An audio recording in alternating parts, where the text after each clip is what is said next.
다같이 찬송가 10장 부르면서 신년 주일 예배 드립니다.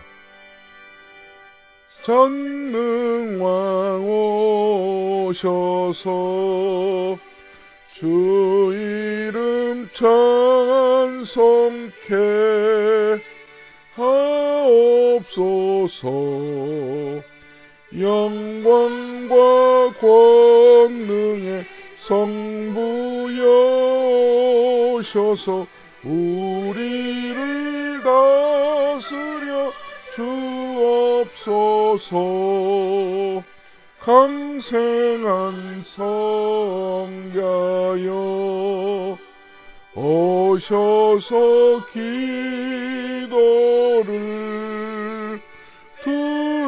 들으소서. 택하신 백성들 복 내려 주시고 거룩한 마음을 주옵소서.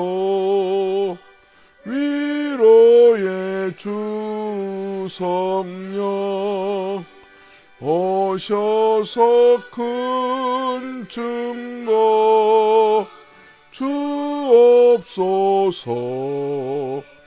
전능한 주시여 각 사람 마음에서 떠나지 마시고 계십소서.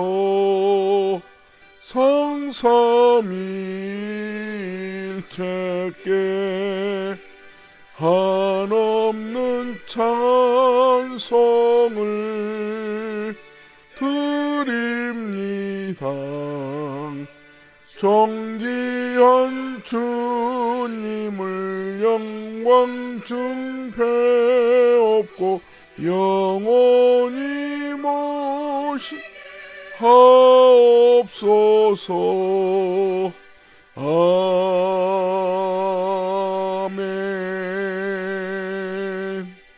또 여호와를 기뻐하라. 그가 내 마음의 소원을 내게 이루어 주시리로다. 참 좋으신 하나님, 주님의 은혜 가운데 한 주간 지내고 거룩한 날, 복된 날 예배 자리에 나왔습니다. 하나님이 주시는 은혜를 사모하는 마음 가지고 나왔사오니 먼저 성령 안에서 사로잡혀 하나님의 뜻을 붙들고 사는 큰 은혜 받게 허락해 주옵소서. 예수 그리스도의 십자가를 통하여 구원받은 믿음이 흔들리지 않도록 주님 성령으로 우리를 감싸주시고, 때로는 세상의 유혹 앞에 자칫 넘어질 때 하나님 일으켜 세워주시고 견고함이 흔들리지 않고 주의 일에 힘쓰는 모든 성도들 되게 하여 주옵소서. 예수님의 이름으로 간절히 기도드립니다. 아멘. 오늘 우리에게 주신 하나님의 말씀 빌립보서 2장 12절에서부터 16절 말씀입니다. 그러므로 나의 사랑하는 자들아, 너희가 나 있을 때뿐 아니라 더욱 지금 나 없을 때에도 항상 복종하여 두렵고 떨림으로 너희 구원을 이루라. 너희 안에서 행하시는 이는 하나님이시니 자기의 기쁘신 뜻을 위하여 너희에게 소원을 두고 행하게 하시나니 모든 일을 원망과 시비가 없이 하라.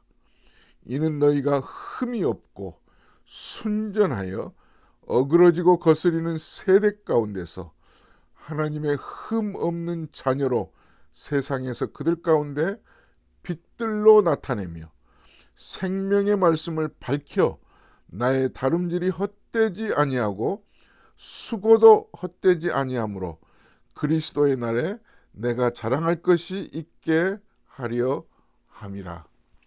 아멘. 할렐루야. 할렐루야. 오늘 또 예배에 나오신 여러분들을 주님의 이름으로 환영하고 축복합니다. 축복합니다. 우리 하나님은 여러분들을 아브라함처럼 복의 축복의 근원 되게 하셨습니다. 축복받는 성도로 사는 것도 물론이지만 여러분들로 인하여서 여러분들이 있는 그 공간이 여러분들의 가정과 일터, 여러분들의 삶의 그런 환경이 오히려 복으로 그런 전환되는 축복의 사람 되기를 하나님 원하십니다. 축복이 전달되고 흘러가고, 그래서 갈등이 있는 사회잖아요. 서로 상처가 있고 또 여러 가지 감사할 수 없는 그런 아픔들을 가지고 있는 그런 사회가, 그런 공동체가 오히려 여러분들 때문에 그리스도를 드러내므로 빛된 그런 성도의 삶을 살 수 있기를 하나님은 원하십니다. 그리스도의 향기로 여러분들이 어느 곳에서든지 예수의 삶을 살아가시기를 바랍니다. 사도 바울은 빌립보 교회가 이런 그런 교회 되기를 원해서 하나님이 그 교회를 세우셨습니다. 하지만 빌립보 교회 안에 다툼과 허영과 그런 남보다 내가 더 잘났다고 뽐내는 그런 일들을 옥중에 있으면서 전해 들었습니다. 담임 목사님이 계실 때보다는 안 계실 때 더 교회가 어려워질 수는 있겠죠. 마찬가지로 사도 바울이 멀리 떨어져 오랫동안 교회를 비우고 있는 그런 사이에 교회 안에 두드러지고 있는 그런 아픔과 갈등, 분열을 알게 되면서 처방을 내고 있습니다. 그 처방이 2장 5절에서부터 오늘 말씀으로 이어지고 있는데, 결국 그 처방은 예수 그리스도가 교회의 기초가 되고 머리가 되어 예수 그리스도를 닮아가는 삶, 예수님과 같은 그런 삶의 은혜를 마음에 두고 살아가지 않으면 안 된다는. 그래서 2장 5절에 이렇게 말씀하고 있잖아요. 너희는 이 마음을 품으라. 곧 그리스도 예수의 마음이니. 예수님을 닮으라는 사실입니다. 예수님을 닮는다는 것은 뭐예요? 자리에서 내려오는 거거든요. 겸손해지는 거죠. 예수님께서도 마태복음에 이렇게 말씀하셨죠. 누구든지 자기를 높이는 자는 낮아지고 낮추는 자는 높아지리라. 여러분, 자기 분수를 알면서 산다는 건요, 정말 행복한 삶이에요. 그러기가 쉽지가 않아요. 자꾸 우리는 인정받고 싶어지고 남들로부터 내가 더 뽐내지기를 원하는 게 우리의 인간이죠. 그래서 사도 바울이 빌립보 교회 성도들의 그런 아픔과 분열을 보면서 예수님처럼 낮아지라고 하는 거죠. 여러분, 우리에게는요, 스스로 낮아질 수 있는 의지와 내 마음대로 목에 힘주고 하고 싶은 대로 하고자 하는 그런 의지가 내 안에 있어요. 내가 어떻게 하느냐에 따라서 달라요. 여러분, 이 일은 내가 정말 내 뜻보다는 하나님의 은혜 아래서 살 수 있는 거는요, 딱 한 가지예요. 그 이유는 내 삶의 주인이 누구이신가? 예수님을 보세요. 예수님의 주인은 하나님이시다는 것을 아셨어요. 그래서 그는 사람의 몸으로 오셨고 죽기까지 복종하셨다고 그러잖아요. 낮아지시는데 어디까지 낮아지셨느냐 하면요, 십자가의 죽음의 그 자리까지 낮아지신 거예요. 그걸 우리는 성경에서 보았잖아요. 그는 근본 하나님의 본체신 하나님과 동등됨을 취할 것으로 여기지 아니하시고 오히려 자기를 비워 종의 형체를 가져 사람들과 같이 되셨고 사람의 모양으로 나타나사 자기를 낮추시고 죽기까지 복종하셨으니, 복종이 쉬운 게 아니었잖아요. 그냥 심부름하는 거 복종하는 게 아니고요, 죽기까지 복종하셨으니 십자가에 죽으심이라. 그 십자가에 죽으신의 그 복종하기가, 예수님도 사람으로 오셨기 때문에 아프고 피곤하고 불편하고 짜증나는 그런 모든 그런 사람의 성정을 가지셨잖아요.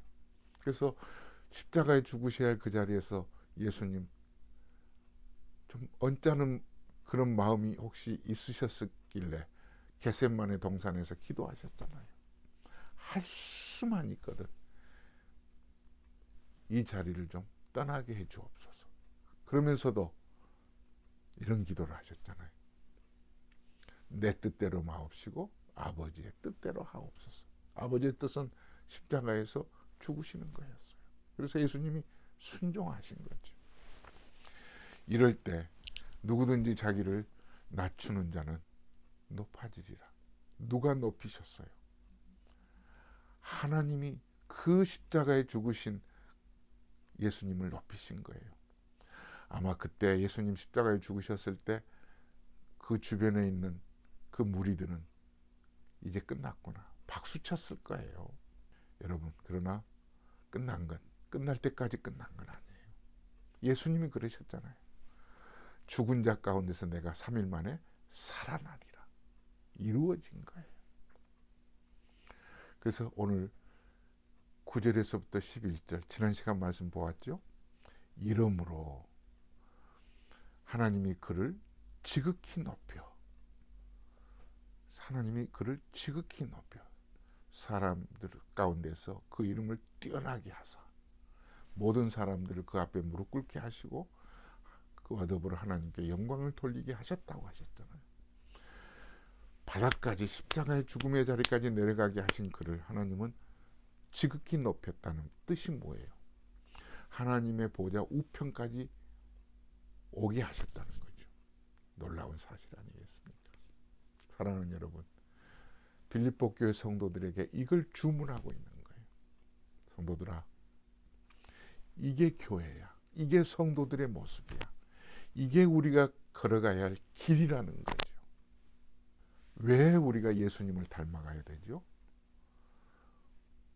우리를 죄에서 건져주셨고 우리를 오늘 또 성도로 그리스도인으로 하나님의 자녀로 삼으시고 이끌어 가시기 때문 아니겠어요? 아멘. 여러분, 하나님의 다스림 앞에 살고 있는 건 이건 기적이에요. 감히 우리가 어떻게 하나님의 선택과 그 은혜 자리에 우리가 우리의 의지로는 불가능했잖아요. 이게 은혜죠. 이제 빌립보 교회 성도들에게 오늘 12절에서부터 16절 말씀에서 두 가지의 특별히 해야 할 일이 있다고 말씀합니다. 그러니까 첫째는 세상 앞에 하나님의 빛으로 살고 두 번째는 마지막 종말에 그리스도의 날에 잘 살았구나 자랑하기 위해서, 이것이 우리가 이루어져야 할 빌립보 교회가 해야 할 사명이라는 거고 우리의 사명이기도 합니다. 그러면 이 두 가지를 이루기 위해서 사도 바울은 오늘 12절에서부터 말씀하고 있는 거죠. 너희는 두렵고 떨림으로 구원을 이루라고 하는 거죠. 여기서 구원을 이루라는 말이 무슨 뜻일까요? 아직 구원받지 못했으니 여러분들 열심히 봉사하고 교회에 충성스럽게 다니면서 신앙생활 잘해서 구원을 받으라 이런 말씀같이 들리시나요? 이거 잘 들으셔야 돼요.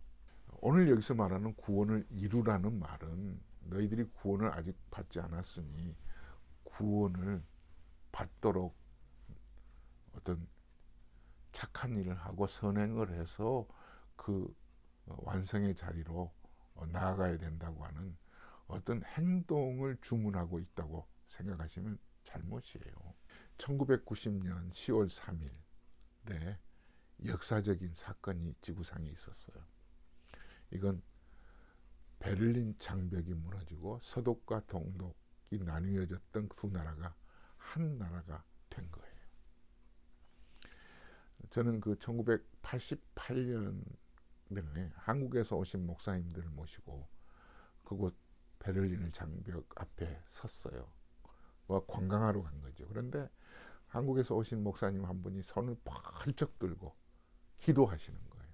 깜짝 놀랐어요.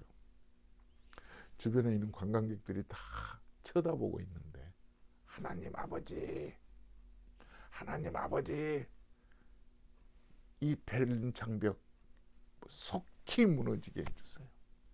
속히 무너지게 해주세요. 저는 하나님이 그 기도 들어 응답해 주셨다고 확신합니다만 그 이후 이제 동서독이 갈라지고 한 나라가 된 거예요. 그리고 32년이 지났습니다. 그 기간 동안에 많은 어려움이 있었다고 하죠. 서독은 동독의 경제적인 어려움들을 해결해 주기 위해서 많은 비용을 지불했다고 하죠. 언어는 같다고 할지라도 문화도 많이 바뀌었을 것이고 남북한이 이렇게 된 것과 거의 상상해 보면 비슷할 거예요. 자, 구원을 이루라는 말은 이와 같습니다. 구원을 아직 받지 못해서 구원 받으려고 노력하라는 뜻이 아니고요. 이 동독과 서독이 1990년 10월 3일에 이 지구상에서 역사적으로 한 나라가 된 거예요. 누구도 부인할 수가 없죠. 이제는 서독 따로 동독 따로가 아니었잖아요. 1990년 10월 3일부터. 마찬가지로 우리가 예수 그리스도를 구주로 믿고 그분을 내 삶의 주인으로 모시고 나면 나는 하나님의 백성이 된 것에 의심할 필요가 없습니다. 십자가에서 못 박혀 죽으신 예수 그리스도를 내 삶 가운데 모시고 나면 이제 나는 구원받은 백성인 거예요. 아멘. 1990년 10월 3일인 거예요. 누구도 부인할 수 없어요. 하지만 10월 3일 90년 10월 3일이 지났다고 해서 서독과 동독이 한 나라이긴 하지만 많은 다툼이나 갈등과 분열의 그런 상처가 하루아침에 32년 후 오늘날과 같이 갑자기 껑충 뛰어오질 않았어요. 비용을 많이 지불하고 많은 우여곡절 여러 가지 그런 해야 될 그런 일들이 있지 않았겠어요. 그죠? 구원받는 것도 이와 같다는 거죠. 구원은 시작됐지만 구원받았지만 부인할 수 없죠. 그러나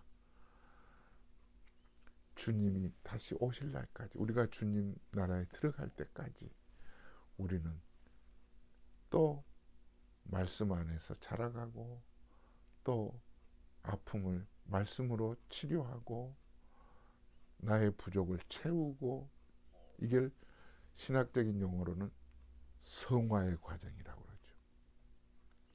공사 중인 거예요. 그렇다고 내가 실수하고 내가 말씀을 거역했다고 해서 너 구원받지 못한 거야. 당신네들 아직 동서독이 이제 한 나라가 되지 않은 거야. 이런 말은 말이 안 되는 것처럼 구원받지 못했다고 하는 건 말이 안 되는 거예요. 바로 이거예요. 그러므로 구원을 이루라는 명령이에요. 근데 어떻게 구원을 이루라고요? 두렵고 떨림으로. 나 있을 때에도 나 없을 때에도 두렵고 떨림으로. 이 두렵고 떨림을 한마디로 말하면 코람돼 하나님 앞에서 생각하고 행동하라는 거죠. 안 보이는 하나님인데 삶의 현장에 식당에서 일터에서 버스 안에서 어느 곳에서는 하나님이 계신다고 하나님이 보고 계신다고 생각하고 행동하고 말하라는 거죠. 우리가 이게 좀 많이 부족하기 때문에 두렵고 떨림으로 구원을 이루라는 거예요. 왜냐하면 바로 그 다음 절에 그러죠. 왜냐하면 이게 생략되어 있는데 우리 성경에는 너희 안에 행하시는 이는 하나님이시니 큰 은혜예요. 우리가 두렵고 떨림으로 구원을 이루어가는데 하루하루 살아갈 때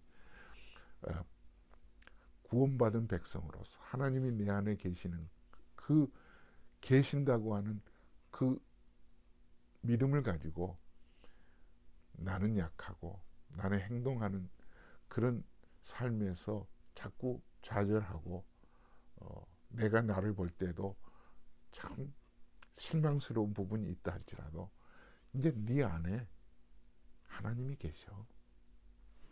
사랑하는 여러분, 2002년에 무슨 일이 있는 줄 아세요? 자꾸 오늘은 횟수가 나오는데 2002년은 한국에서 월드컵이 있었어요. 그때 한국 축구 감독이 누군 줄 아세요? 히딩크 감독이었어요. 한국 축구가 그때 월드컵에서 4강에 들어갔거든요. 그때 히딩크 감독이 한국 축구 감독으로 들어와서 팀을 완전히 바꿔놨어요. 그 감독이 선수들을 훈련시키고 약점을 보완하고 힘을 길러주고 자존감을 높여주고 할 수 있다고 하는 것을 긍지를 심어줬어요. 팀이 바뀐 거죠. 마찬가지로 우리 안에 히딩크도 축구 감독으로 왔을 때 한국 팀을 바꿔놓았는데 하물며 하나님이 우리 안에서 행하신다고 그러잖아요. 너희 안에 행하시는 일은 하나님이시니. 놀라운 말씀입니다. 그래서 13절에 이렇게 쓰고 있어요. 너희 안에서 행하시는 일은 하나님이시니 자기의 기쁘신 뜻을 위하여 너희에게 소원을 두고 행하게 하시나니. 너희 안에 소원을 두고 행하게 하시나니. 하나님이 기쁘신 뜻대로 하나님이 하시고 싶은 일을 우리 안에서 역사하시니까 나는 부족해, 나는 약해, 나는 할 수 없어. 아직도 나는 그래.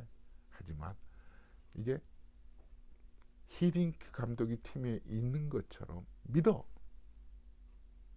그런 것처럼 하나님이 우리 안에서 일하시기 때문에 믿고 소원을 두고 행하시기 때문에 원망과 시비가 없이 하라는 거죠. 사랑하는 여러분, 빌립보 교회는 참 축복받은 교회죠. 사도 바울이 있기 때문에. 마찬가지로 여러분들의 교회도 여러분들도 축복받은 분이에요. 왜? 하나님이 여러분 안에서 일하고 계시기 때문에. 이게 은혜입니다. 아멘. 사랑하는 여러분, 이렇게 함으로 하나님이 내 안에서 일하고 계시는 것을 믿고 두렵고 떨리는 마음으로 여러분들이 하루하루를 말씀 안에서 살아갈 때 두 가지가 나타나요. 빛된 삶을 어둠 속에 믿지 않고 하나님을 모르고 사는 사람들 앞에 그리스도의 빛으로 비춰주는 삶, 그리고 그 빛된 삶을 사는 그 결과가 주님 오실 때 자랑거리가 되는 그런 축복이 여러분에게 있기를 바랍니다. 하나님 아버지 감사합니다. 나 같은 자를 구원시키시고 하나님의 빛된 자로 세상 앞에 그리스도의 향기를 나타내는 그런 삶을 우리에게 주시고 하나님 마지막 때 자랑거리 되게 하는 그런 영광스러운 그런 자리로 우리를 부르셨습니다. 감사합니다. 이 삶을 최선을 다해서 살아가게 하여 주옵소서. 이제는 우리 주 예수 그리스도의 은혜와 하나님 아버지의 무한하신 사랑하심과 성령의 감동감화 충만하심이 모든 성도들 삶에 지금부터 영원토록 함께 계실지어다. 아멘. 할렐루야. 주 안에서 사랑합니다. 샬롬.